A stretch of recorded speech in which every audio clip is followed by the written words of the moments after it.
Welcome back to Fox and Friends. It's a sign of the times. Top Trump officials reportedly forced to move into D.C. military housing over safety fears as political violence reaches a fever pitch. The Atlantic reports, quote, Stephen Miller soon joined a growing list of senior Trump administration political appointees, at least 6 by our count, now living in Washington area military housing, where they are shielded not just from potential violence, but also from protests. It is an ominous marker of the nation's polarization. Meanwhile, the media dismissing those very real fears, appearing to mock Trump officials for hiding out. Let's bring in the host of My View, Lara Trump.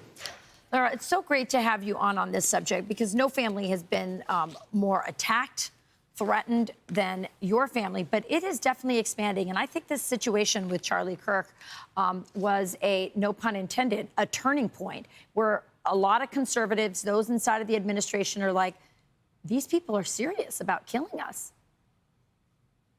Yeah, you're right, Rachel. But remember, even back then, on the day after Charlie Kirk's murder, you did have people, some within the Democrat Party, some within the liberal media, saying, listen, we do need to bring the temperature down. We do need to stop the rhetoric. We do need to stop saying that people with whom we disagree politically are Nazis and fascists. We need to stop calling Donald Trump Hitler.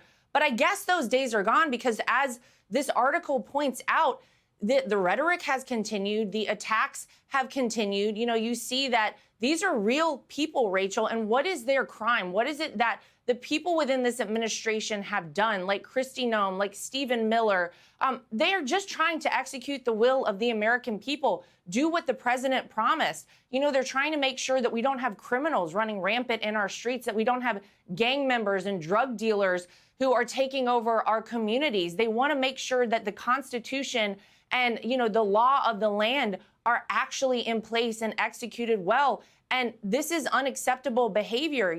I talked to Katie Miller at Charlie Kirk's funeral about the fact that she and her kids were terrified. Yeah. They're going to have to uproot their whole family and move around. This is not the way to do things. And we do need to get back to realizing at the end of the day, we're all human beings. These are real people with real families. And you're right. Our family has been attacked from day one. My husband wrote about it in his book, Under Siege. And I'll tell you what, I am really grateful that these people are continuing on, despite all the threats against them, doing what they know is right for this country. Yeah, listen, it's obviously hits home for me as well. I don't blame them at all. There is no reason why you should have to wake up in the morning and face a protest because you're doing your job when you have children. In particular, a lot of those who have moved on the base do have children. Let's move to another topic because Kamala Harris is apparently really upset that President Trump is building a ballroom. Watch. Are you kidding me? This guy wants to create a ballroom for his rich friends while completely turning a blind eye to the fact that babies are going to starve when the SNAP benefits end in just hours from now? Come on. So what? I'm not going to be distracted by, oh, does the guy have a big hammer? What about those babies? Yeah, it's a little rich getting a lecture about babies from the most radical pro-abortion woman in politics today. But let's put that aside for a second. President Trump, based on my estimations of when this ballroom will be done, and we know we're moving at Trump speed going as fast as we can. I mean, I don't really think that he's going to be able to enjoy it much. It seems like other presidencies are going to get to enjoy the ballroom much more than President Trump. Well, don't tell President Trump that, because he's the builder-in-chief and he'll get things done. You're right. At Listen, Trump I'm speed, all for Rachel. it. I'm all for it. Yeah.